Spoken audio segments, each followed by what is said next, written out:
Good morning दोस्तों, कैसे हैं आप? आपका हमारे सौंदर्य आईएएस में स्वागत है दोस्तों।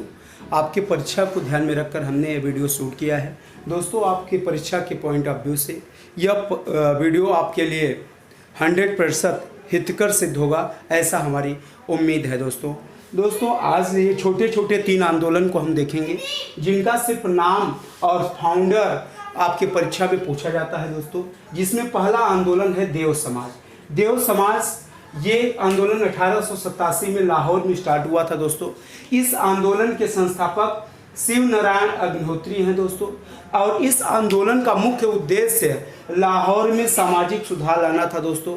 जो हिंदू धर्म है दोस्तों, हिंदू धर्म में जो वायडम्बर आए हुए हैं, जैसे जात प्रथा, छुआछूत, बाल विवाह, पर्दा प्रथा, इस तरह से जो भी हिंदू रिलीजन से चीज़ें निगेटिव हैं उसको दूर करना, साथ ही ये बताना कि हिंदू रिलीजन एक देव समाज है, यानी एक भगवान ब्रह्म फिलॉसफी को मानता है दोस्तों।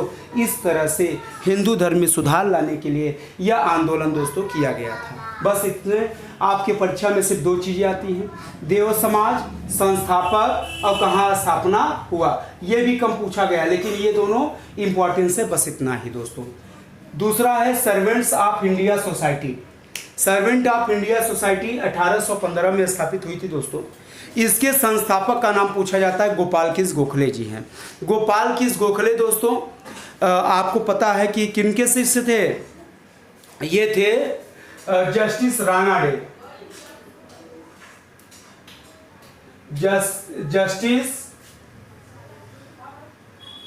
एम.डी. रानाडे, महादेव एम.जी. रानाडे, ये जस्टिस रानाडे के दोस्तों शिष्य थे। इन्होंने सर्वेंट्स ऑफ इंडिया सोसाइटी, और गोपालकृष्ण गोखले गांधी के राजनैतिक गुरु हैं दोस्तों। इन्होंने सर्वेंट ऑफ इंडिया सोसाइटी की स्थापना 1815 में किया। इनका उद्देश्य क्या था दोस्तों? सर्वेंट ऑफ इंडिया सोसाइटी के 2 उद्देश्य मुख्यतया थे दोस्तों।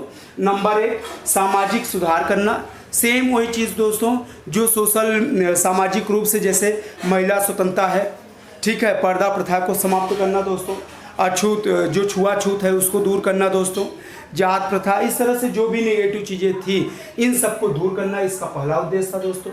दूसरा इसका उद्देश्य था कि लोगों में दोस्तों राष्ट्रवादी भावना को जन्म देना था। इन्हीं के आंदोलन का ये प्रभाव हुआ सर्वेंट्स ऑफ इंडिया सोसाइटी की कि स्टार्टिंग स्टेज में कांग्रेस की स्थापना के समय कुछ वकील और पत्रकार भारतीय राष्ट्रीय कांग्रेस में भाग लेते हैं। और गोपालकृष्ण गोखले और फिरोज शाह मेहता के विचार का ही परिणाम था दोस्तों कि 1896 से लेकर 1905 तक कांग्रेस इन्हीं की विचारधारा पर कार्य करती है।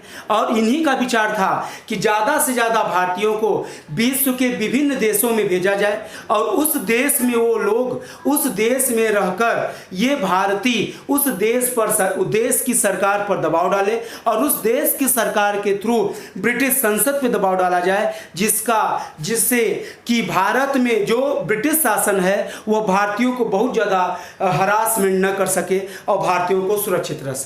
इन्हीं के विचारों के कारण ही दोस्तों हमारे देश के बहुत सारे क्रांतिकारी विश्व के विभिन्न देशों में क्रांतिकारी विचारधाराओं को बढ़ाने का कार्य कर रहे थे। और ये विचारधाराएं ही कहीं न कहीं ब्रिटिश संसद पे दबाव डालती थी और भारत की आज़ादी में एक महत्वपूर्ण भूमिका निभाती हैं दोस्तों। तो इस तरह की भावना पैदा करने का श्रेय गोपालकृष्ण गोखले को ही जाता है दोस्तों। बस इतना ही इसमें। क्वेश्चन आपकी परीक्षा में क्या पूछा गया है? Servants of India society, founder Gopalkrishna Gokhale. कभी कभी इनके गुरु का नाम पूछा गया तो रानाडे याद रखिएगा, और ये गांधी की खुद राजनीतिक गुरु हैं। बस इतना ही, और बाकी चीज़ें नहीं पूछा जाता, ठीक है दोस्तों। सिविल वगैरह में विचारधारा पूछा जाएगा, जो हमने बताया गोपालकृष्ण गोखले, फिरोज शाह मेहता, जो भारतीय राष्ट्रीय कांग्रेस में हमने अच्छे से एक्सप्लेन किया था दोस्तों। नेक्स्ट तीसरा आंदोलन इनका है सेल्फ रिस्पेक्ट आंदोलन। सेल्फ रिस्पेक्ट आंदोलन यानी स्वतः को रिस्पेक्ट देने वाला आंदोलन, यह 1925 में स्टार्ट हुआ था दोस्तों। यह आंदोलन E.B. रामास्वामी नायकर के द्वारा लाया गया था। इस आंदोलन का भी मेन उद्देश्य था दोस्तों दलित उत्थान लाना, और इनके आंदोलन में दलितों को ये कहा गया भाई कि आपका भी एक अपना रिस्पेक्ट है अतः आप अपने में ही अपना सुधार करिए। और इस आंदोलन का ये प्रभाव दिखाई पड़ता है दोस्तों कि दलितों में व्यापक रूप से सुधार किया जाता है इस आंदोलन के द्वारा। और इसी आंदोलन में दोस्तों जैसे अनटचेबिलिटी, छुआछूत जिसे हम कहते हैं, ठीक है, इसके बाद जात पात, दलित संबंधित, इस तरह से दलित उत्थान से संबंधित जितने भी पक्ष हैं दोस्तों इस आंदोलन में सभी कुछ दिखाई पड़ता है।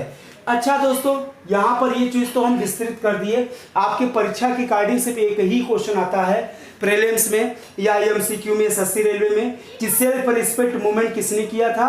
तो बस इतना याद रखना है, ईवी रामास्वामी नायकर। बस इतना ही क्वेश्चन आपके एग्जाम का क्वेश्चन बनता है। Thank you class. Next lecture में हम फिर से मिलेंगे। अच्छा दोस्तों, एक ध्यान रखना है, यहाँ से हमारा सोशल रिलीजियस रिफॉर्म के सभी टॉपिक कंप्लीट हो गए।